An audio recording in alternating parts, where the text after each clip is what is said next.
Mmh. Mmh. Mmh. Mmh. Salut, papa Ado. C'est ton fils. Papa, je viens ce matin car il y a plein de choses à te dire. Mais papa, bien avant de commencer,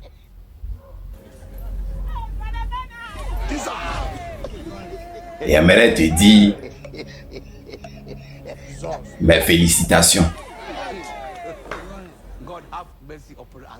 pour le serment que tu as prêté.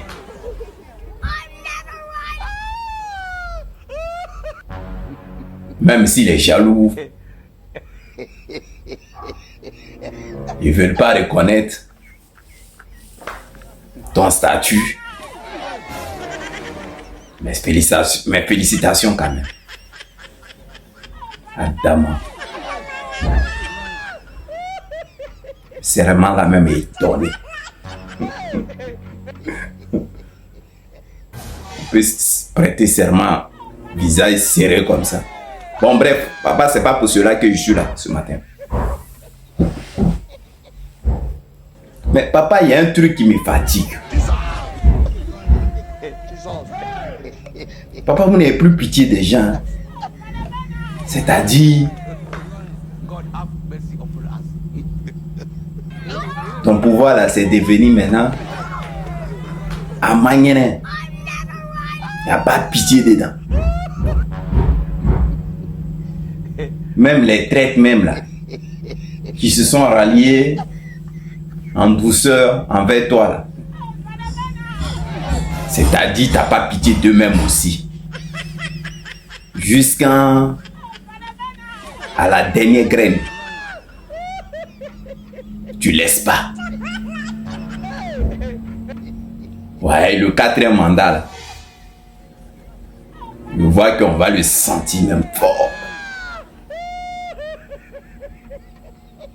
Papa,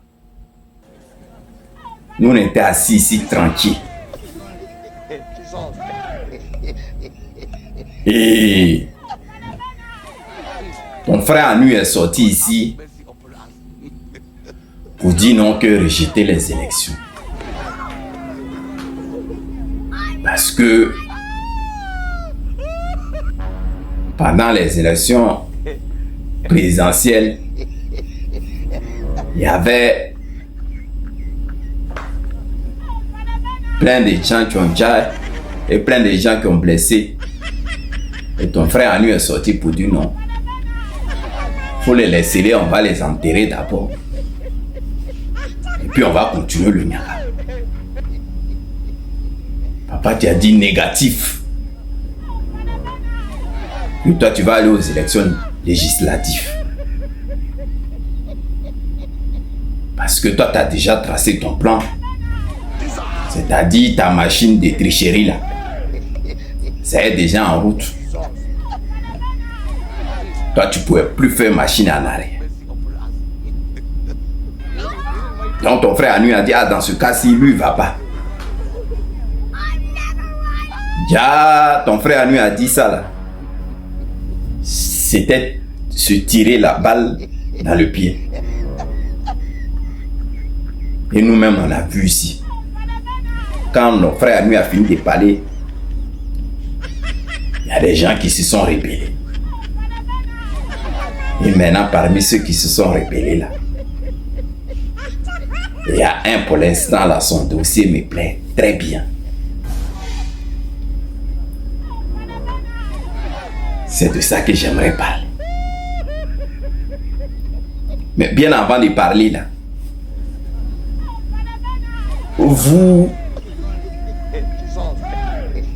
qui prenez la peine de lire ou d'écouter mes vidéos là, faut pas que vous allez vous lever pour dire non que non, tu as dû te tromper.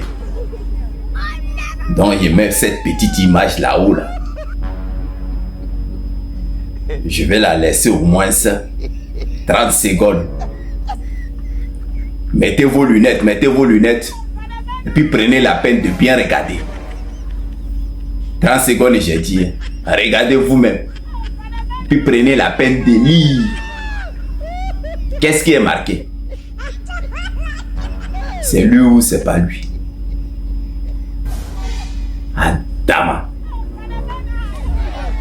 On peut s'humilier, se maltraiter comme ça. Maintenant, si vous n'arrivez pas à lire là, moi-même, il lit pour vous.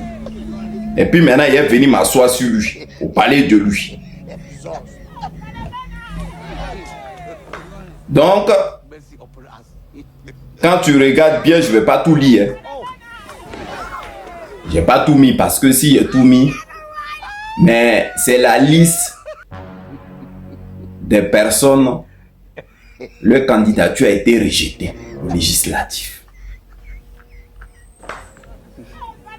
Maintenant, quand tu vois là, j'ai pris un peu la peine de lire, mais parmi ces noms-là, c'est marqué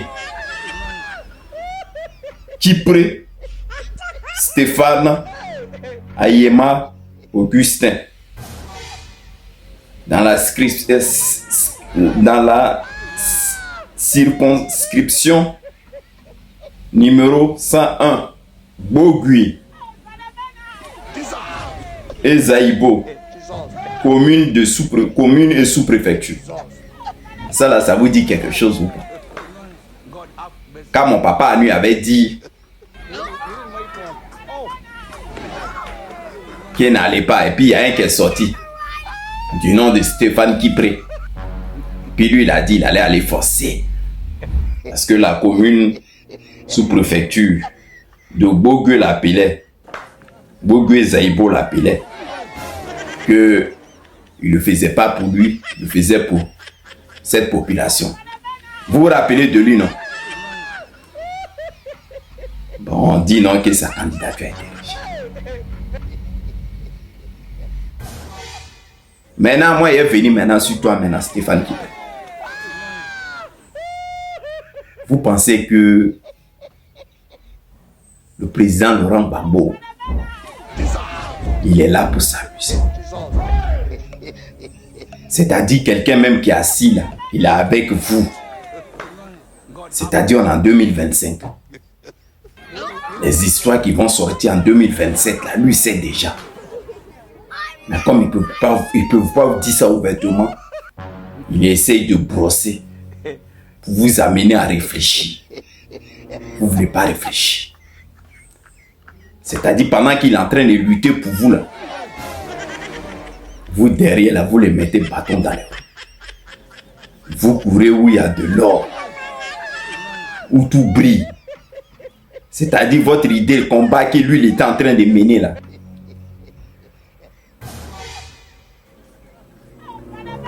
C'est pour votre propre liberté. Mais vous avez laissé ça. C'est à vos ventres que vous avez voulu passer. Lui, il avait déjà vu cette humiliation. C'est-à-dire, on n'a qu'à lever l'histoire, mais de dire, vous avez déjà nos enfants, laissez-les nous enlever. Lui-même, il savait que s'il partait même aux élections, ils allaient faire la même chose. La manière qu'ils ont rejeté sa candidature, tous ces représentants-là, ils allaient jeter leur corps dehors. Voilà pourquoi il a dit qu'il a préféré enterrer ses enfants et ne pas aller. Maintenant, toi, tu t'es joué la tête du jeu. Tu voulais être le meilleur samaritain. Tu voulais sauver ta population de Bogue et Zaïbo. Genre style le président Laurent Gbagbo, lui, ne pense pas à eux. Voilà, maintenant, les gars, ils t'ont jeté le corps. Bon, le président Laurent Gbagbo t'a dit bonne chance. C'est-à-dire Pépé Asseïla. Même si lui est venu, on ne veut plus de toi. C'est gamé, c'est fini. Tu as vu la honte qui avait été sur toi maintenant. Tu as vu. Le RDR n'a pas senti. C'est-à-dire quand il y a un peu de nourriture seulement là, quand vous savez que vos nourritures sont en train de diminuer là, vous voulez fuir, laisser le gars là dans le bateau seul. Alors que le président Laurent Gbagbo, il a connu la faim, il a connu la galère. Ses parents n'étaient pas riches. Et puis il est devenu président. Donc demain, là, même s'il retombe là, il serait toujours habitué à ça. Voilà la honte maintenant qui est versée sur vous. J'imagine même Papa Laurent Gbagbo assis là-bas en train de rigoler lui seul sur vous. Vous avez vu vos comportements? Voilà, quand tu es traître là, voilà comment tu finis. Et puis c'est un peu ça va venir. T'as vu maintenant? Vous découragez les gens. Quand on vous parle, vous ne voulez pas écouter. Bon, bien avant de finir, voilà un encore. C'est-à-dire, eux dans leur tête là, eux avaient tout programmé, mais sauf eux ne voyaient pas que le président Laurent Gbagbo ne serait pas président en 2025 ou 2025-2026. Eux dans leur tête, tout était programmé. Donc ils étaient obligés d'attraper le cœur. Allez, maintenant l'élection est finie maintenant. Voilà un encore qui a quitté le président Laurent Gbagbo. Traoré Moussa Dizegen. Mon frère, bonne chance à toi. Bonne chance. Un peu, vous partez comme ça. Nous-mêmes, ça nous arrange. Allez-y. Le président Laurent Gbagbo va respirer un peu. C'est-à-dire amitié où tu suis et puis il n'y a pas ton cœur dedans. C'est pas bon. Donc, tu as quitté le navire. Bon voyage à toi. Le RDR t'attend. Si tu veux aussi aller là-bas, lutter, gratter avec eux, vas-y. Jean, lui, il a quitté le président Laurent Gbagbo pour créer lui son mouvement. C'est-à-dire son mouvement politique. Sous RDR. Si c'est pas pour aller manger. Bon, Traoré Moussa. Bonne chance à toi. Et profite bien. Papa Ado. Toi aussi. Stéphane Kipré, là, il a trahi même le président Laurent Gbagbo. Vous aurez dû même le laisser même. Il va gagner la préfecture de Bobu et Zaïbo. On n'est pas bon mouvement, mais pas bon cœur. Bon, je te fais un gros bisou, papa. Bonne journée.